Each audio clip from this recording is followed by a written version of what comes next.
乳がんって人によってちょっと話しにくいことっていうのがあって、友達が本当に乳がんで亡くなった子も一人いるので、僕にとっては自分がちょっとでもそういうご協力の一つとしてのものになったら嬉しいかなと思ってるんですね。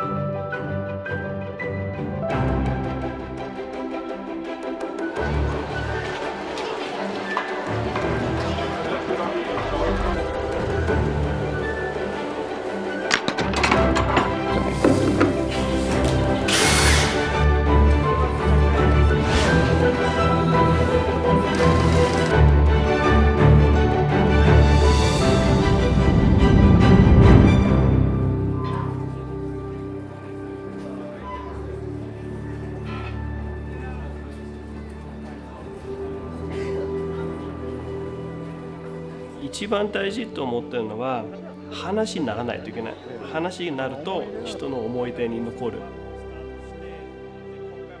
鼻を通してもう少し話しやすい